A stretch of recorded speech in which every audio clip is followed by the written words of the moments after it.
Hello everybody, here's Lu Danwang. I'm an expert from DVET. DVET is the Vocational Education and Training Organization of employers Baden-Württemberg.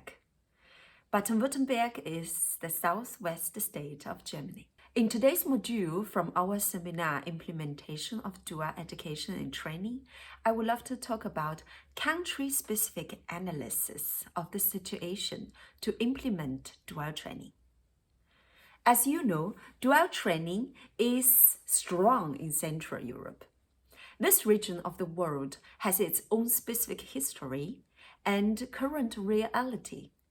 If you want to implement dual training in your country, perhaps you need to adapt. In the end, you have to fit your local situation and the needs of the people you want to bring together. Let's first look at the content of this module. First, history of education in your country. Second, current situation of DVET in your country. Third, do cultural differences affect the implementation of DVET? Fourth, do economic challenges affect the implementation of DVET? Fifth, the role of institutions in Germany and in your country. Sixth, important labor regulations. 7. Support by politics and public administration as a critical factor for success. 8th, embedding DVET within the national qualification framework. So this is the agenda we usually have when we give our seminar. Roughly, the first part is about cultural, and then the second part is about country-specific actors and rules. But before our seminar, I want to say thank you to 2 German institutions for their support. One is the Federal Ministry for Economic Cooperation and Development, BMZ. The other is SIQA from Bonn. Without their support, our seminar won't be possible. We usually recommend in our seminars that our participants try to tell in brief about their country-specific situation or the history of the education in their country. I will give you a short example why this is important of the present situation. In most countries of the world, mass education is a new phenomenon. A few decades ago, the majority of people in many countries could not even read or write. They learned their vocational skills, almost only the job. A formal professional title was something only few people could achieve. For this reason, people who had a university degree had a very high position in society. So this has consequences in education in many countries, which leads me to our next question. So we're asking in our seminar, what is the important in education in your country today? And in a word, in many cases, the answer is a title. So even if it does not lead you to a high salary, the title is very important. So this has consequences for you implementing dual training in your country. If you cannot offer a title with public recognition, you may have trouble to find applicants. It also has consequences for the companies too. So for example, imagine you are a business owner right now watching our video and you are running a company and needs plumbers. So if you are living in a country where it is of a high status to have another job, you will have problems with vacancies. Dual training in this case can be an advantage for you if you give stipends to your young people and who choose plumbing as his career and do it in company phases in your company. We are always talking in our seminars about cultures.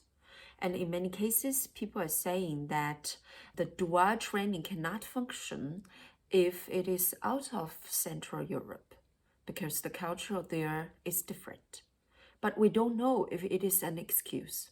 For example, some people say dual training works because companies in Germany care more about long-term investment in staff. This is true for some professionals, but not for others it does not. If you check statistical data in the internet, you will observe that we have plenty of professions where the orientation rates of graduates from dual training are quite low. For example, for cooks, bakers, or nurses. But despite this, the companies continue to offer opportunities of apprentices, and young people continue to apply. So this cultural argument sounds a little bit like an excuse for me. One aspect where I observe there is, on a general level, a cultural difference between Germany, Switzerland, Austria, and other countries. At least here in Germany, the willingness of different actors to work together to solve a problem is far more developed in Germany than in many other countries. So the school directors and also the owners from the company, they meet each other without the need of authority to convoke them. The school director is not bossing around the companies, and the companies are not bossing around with the schools. They believe they are on the same level. And also there is mutual trust. The other part or the other side does not only care about its own interest, but understands you. So if you feel that there is a little cooperation and trust between the education sector and also the companies in your country, here's my advice. Be the change you want to see in others. Reach out actively for the other side. If you are a school director, so visit actively companies and send your team members to meet the owners. And if you are from a company, or if you are owning a company, or if you are from the upper management of a company, visit actively the schools and also the universities. Try to put yourself in the situation in the other side and understand their concerns. I'll give you an example of another cultural prejudice. Once my boss was addressed by an Italian expert who said dual training will not function in Italy because there are not enough big companies there. Of course, we all know that there are big companies in Italy, but according to this person, there are simply not enough. On the other hand, this Italian expert believed that Germany is full covered with BMW, with Daimler, with Volkswagen, etc. This is not the case. If dual training was only for the big industry in Germany, then it would not exist in our craftspeople sector here, neither in the gastronomy. So do not get discouraged too easily. Some people argue that dual training requires companies that need professional staff and not only cheap labor force. Yeah, we believe it is true. Dual training implies you need trained people. But I'm convinced you have in your region companies that desperately need trained people. My advice for you is to start dual training with companies and have high quality requirements, and if possible, a big. And our experience that this is easier. Do not give up too easy using country-specific problems as a reason. From our experience, there are challenges and differences by country. Specific solutions can be found. Better contact us before you give up. Now let us start the second part of today's module, the role of company-specific actors and roles. For example, in dual training, our chambers in Germany play an important role. To be more precise, they're even in charge of more tasks in DVET because of federal law. Yes, Germany is different. Many topics concerning regional business and trade are not ruled by government, but by an autonomous non-government body. The chambers are in charge of developing standardized, competence-based training plans and curricula for all trades. They're also in charge of the central registration and documentation of the apprentices. They're also in charge of the apprentices' final assessments and awarding of training certificates. They're also in charge of the in-company trainer assessments and awarding of training certificates. Now, I do not know if the chambers in your country have the same tasks. If you want high quality in the training, it is important that you have somebody in charge of this with enough staff, and staff costs money. So if the chambers in your country do not have the funds to do the people like this, our advice is to look for another solution. For example, in some countries, the people in charge of the tasks you see on the slide are based at the vocational schools. In Germany, we do not have only the chambers on the employer's side, but business associations too. Frequently, when we give our seminars, people from the other countries feel this is redundant. It works for us in Germany. For example, we are at IDVET, are not the Vocational Education and Training Association from the chambers, but from business associations. As you saw on the previous slide, in Germany, it is mandatory for the company to be a member of the chamber. Joining a business association is voluntarily. Our business associations have the following important roles in the dual system. First, the voice of the interests and demands regarding DVET from the employer's perspective. Second, you will need this voice for successful dual training, and also dual training requires a triple win situation. The school may win, the company may win, and also the apprentice too. It only functions if our young people and then the schools and also the companies win. If one of the involved partners loses, it quits the system and dual training is over. So if you are, for example, a school director watching this video right now, you want to implement dual training and there are no business associations. So you will need to find another way to know what is important for the companies. And also second, the business associations in Germany support projects to pre-qualify young people for the start of an apprenticeship. If this is not a task of the associations in your company, most likely you will find other resources to support. Third, the business associations in Germany support projects on vocational orientation to help young people and in deciding about their DVET career. Same like the previous point.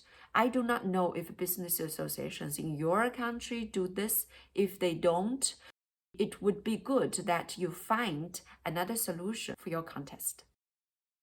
Vocational orientation is important for young people all over the world. There is hardly any decision that shapes your life as a young person more than the professional you choose. But we know high quality vocational orientation is personal, intensive, must be paid by somebody. Let's look at the other slide, unions. As explained a moment ago, successful dual training requires a triple win situation. So the question is, who depends the rights and interests of the most vulnerable group in the system? The apprentice? In Germany, the apprentices do not consider themselves mainly as students or pupils, but as employees. So their natural defender in Germany are the unions. Now in the other countries, the situation is different. People in dual training consider themselves mainly students and not workers. For this reason, possibly they expect the school to assure their interests when they are in company. If you are a school director in dual training watching this video, you should have this expectation in mind. If a student feel exploited in the company, he or she will most likely to not contact the in-company trainer, but the ministry. He or she will most likely contact the teacher, and the teacher will contact you. You see on the previous slides that non-government actors like chambers and unions have an important role in dual training. But that does not mean dual training in Germany is only based on private agreements. Government is a strong strategy partner and enabler of DVET in Germany. And since education in Germany is mostly public funded, it funds the vocational schools too. So in your country, the situation is possibly different and funding relies more on families or companies. If you are implementing dual system or dual education in your country, our advice is that you meet frequently with the representatives of the public sector too. Most likely, they will like the idea of raising the employability of the young generation and the competitiveness of your companies and give you a lot of support. As explained, apprentices in Germany are considered employees first and then students second. So the related labor regulations apply for them. Possibly in your country, the situation is different and apprentices are more considered students in the school-related internship. You have to stick to your youth protection law and other labor-related laws. Please keep this in mind when you're preparing the memoranda of understanding between the companies and education institutions. In our seminars, we will still do the further exercise if we do have any time left for us. So the first exercise is to discuss why the German government is investing in DVET. First, DVET is helping lower the unemployment. Second, skilled workers add value to the gross domestic product.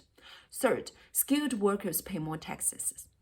And fourth, the German welfare system is relieved. The other exercise is about embedding DVET within the national qualification framework. And here on this slide, you see the German qualification framework. I'm sure that you have a similar table for your country too. And our general experience is that in-company experience works on all levels. But since you are planning the implementation of dual system for a particular school or university, you need to take a decision. And this decision has consequences for the next steps. And for example, if you want to do something for students on level 3, which is occupations requiring 2 years training, you have to do different things than if you want to give little on level 2, which is entry-level vocational qualification. So the reason is following. Usually, people who come from families that can pay for education are not interested in spending money on level 2 qualifications.